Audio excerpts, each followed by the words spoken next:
Hello, Kinisihara! Hi guys and welcome back to my channel. As you know, I've posted part 1 of our San Francisco trip and I've received so much heartwarming feedbacks and I was so happy I got to share this trip with all of you. Now for day 2, we started off bright and early because we've booked a tour to the most famous prison in the world, the Alcatraz. Just a bit of info about the island. So during the military period guys, gihimo ni siyang post for the defense sa Bay Area. Murag kintahay balay sa mga guards. Sikat po ni siya nga island because 29 years na siya nga prisuhan sa mga notorious criminals diri sa Amerika. American Indian activists also occupy this island and laid claim to it for a few months pod. Kini lugar guys, daghan kay nigpast, mura ni sa mga laki. Sorry. Now we're boarding the cruise ship. Diba? Cruise good ni. So, cruise ship dun ni siya. Wale. It's very spacious and very clean and it also has a cafe or restaurant. And the ship has 3 floors, guys. And ipili mi sa top floor so we'll have a picturesque view of the island as well as the other sceneries by the bay. The 5 to 10 minute trip to the island was literally such a breeze. There you are, Alcatraz Island. See you soon! You also get a nice view of the New Bay Bridge on the right, as well as the Golden Gate Bridge on the left. You can also see the buildings sa downtown San Francisco. We were very much blessed to have had a beautiful day for the tour, although gloomy siya, pero wala gid siya ming ulan. We will see you soon, Golden Gate! Welcome to Alcatraz Island, guys!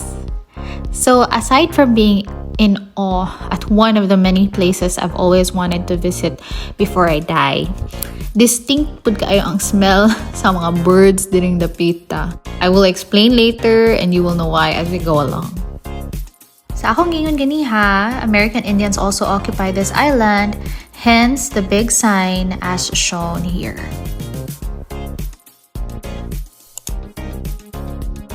Upon disembarking the ship, there's a park ranger giving some rules to follow while on the island, as well as ang schedule sa next trips going back to San Francisco. Going to the main prison, malabay ta aning ilang morgue. O diba, mao daw ni ilang welcoming committee.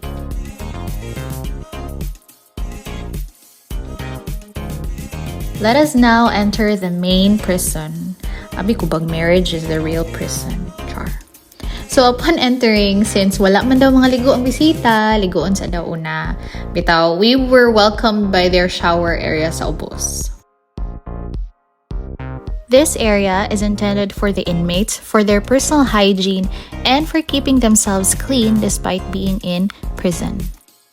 The audio tour accommodates different languages for foreign visitors. Apil na sa gibayaran ang audio tour. So after namo nakuha ang among device for the audio tour, mag-start na dayon sa main floor, which is the main area for the tour. So, mao ni ang porma sa ilang main prison. According to the National Park Service's nga website, Alcatraz served as an experiment. And Alcatraz later served as a blueprint for the high-security federal prison karon sa Marion, Illinois. In case you don't know yet, guys, Alcatraz is where difficult-to-manage prisoners were concentrated under one roof. So imagine na lang mga notorious killers, bank robbers, gangsters, mob bosses, and the like were in that prison. So what happens is the phone or device nga gihatag serves as your personal guide inside the main prison. It's an amazing idea because dili na mo kailangan magbasa, although naa gihapon mga signs and information boards around the area, but it lessens your time and makes the tour more efficient. It also helps nga dili banha ang mga tao to also preserve the essence of the tour nga maka-feel yud ka sa na-feel sa mga piniriso diring dapita. The inmates use this area for recreation and maybe magpahangin lang to also get some fresh air. Although, dili siya fresh air because this is what I told you about having a distinct, or should I say pungent smells of birds. So nesting birds like gulls, heron, hummingbirds, even ravens are very common here in Alcatraz. The main prison has 4 blocks, each with 3-story cell house. One of the blocks is this D block where they kept the worst of the worst. Usahay, these men were kept in total darkness. Mauna uban nila went crazy. One of the known inmates in the D block is the infamous Al Capone.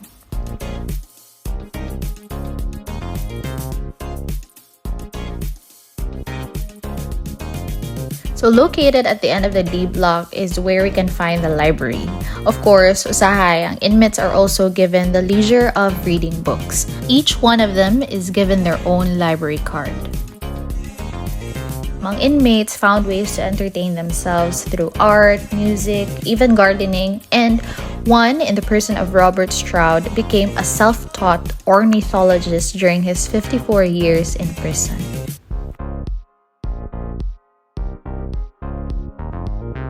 Guys, have you heard of the movie Escape from Alcatraz? Ako po, wala. I just knew about it when I visited Alcatraz. So, diba, Alcatraz is the most secure prison of its time. You wouldn't believe that some daring inmates would attempt to escape from this infamous prison. The most famous attempt would be the inspiration of the said movie, Escape from Alcatraz. And that's my mother-in-law trying to escape from my husband. Ibaba mo unsa ang pinaka-dangerous na lugar dito sa Alcatraz?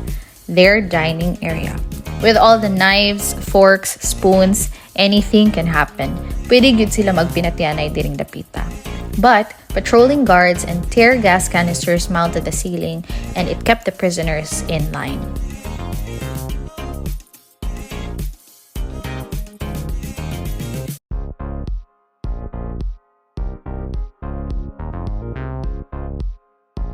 So after the tour, you can go out in this area and you will be able to see the entire San Francisco. Well, not the entire San Francisco, but downtown, as well as the Golden Gate Bridge. Gutom na guys! And after our tour, we headed straight to the best place to eat clam chowder. Located at the San Francisco Wharf, Boudin Bakery is famous for its sourdough bread. They bake their sourdough fresh every day, and you will see that in a bit.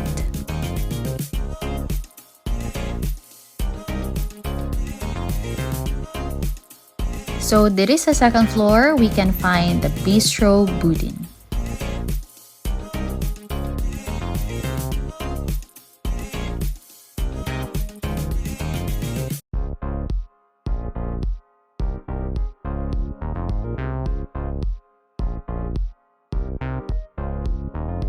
Parehara mig order tanan, of course, their world-famous New England-style clam chowder served in a sourdough bread bowl and their sandwich.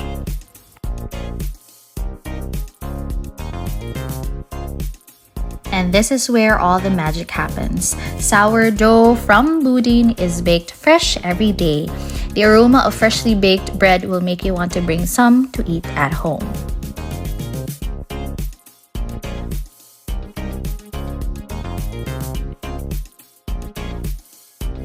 So anyway, you can buy from the Boudin Cafe just below Boudin Bistro.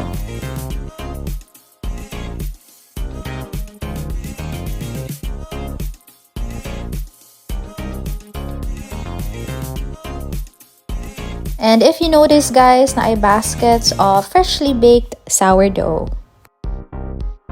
Sorry guys, taas na dyan na vlog, no? But after all the walking and sumptuous lunch, of course, we still and always will make room for dessert. And where else would it be than Ghirardelli's?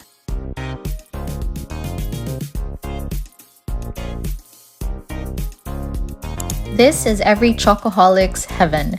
After my 30 days zero sugar gut reset, I had to indulge myself just a tiny little bit.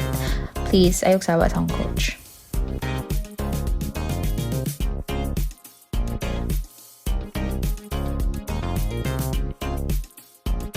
Sea salt caramel, raspberry, almond, dark, name it, they have it.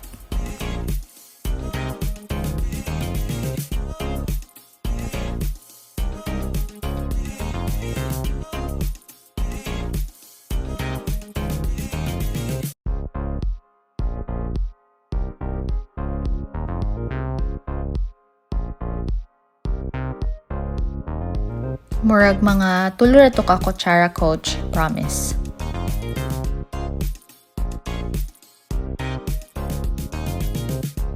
This is their mini chocolate factory where they make fresh chocolates every day.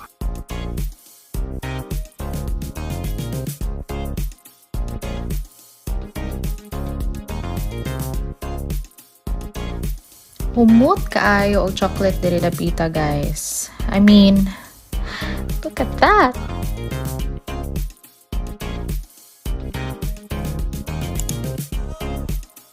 So, time to burn those calories, and what better way than walking uphill? We're off to our next location, which is also usa sa mga lugar na I've always wanted to go. This is their famous cable car going up, and you will see in a bit a cable car going down. So, of course, guys, gihangak tano, but look at this view.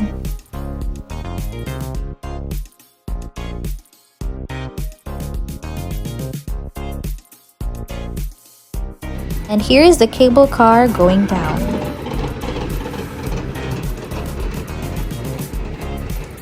Known as the crookedest street in the world, Lombard is home to 8 hairpin turns on a one-way block. So, going down rin siya tanan, guys.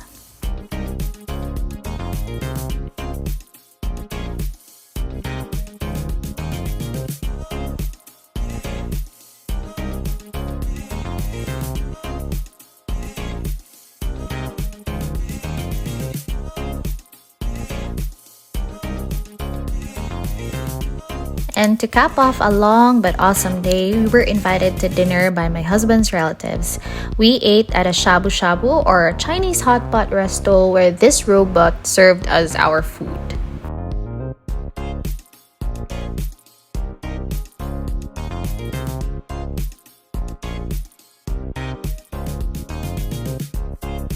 Kuya ilang shabu shabu, guys, kaya na ay option to have the pot individual or katong good for sharing.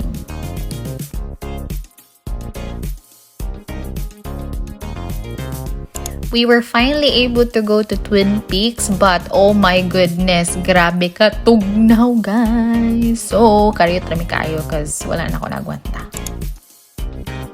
And going home, we passed through the Bay Bridge and what felt like the longest 3 minutes of my life. Char. And another day has come to an end, and we thank God for having given us the opportunity to see the world He has made and for me to be able to share it with all of you. Guys, as always, kuyog tasuroy, and I'll see you on part 3. Bye!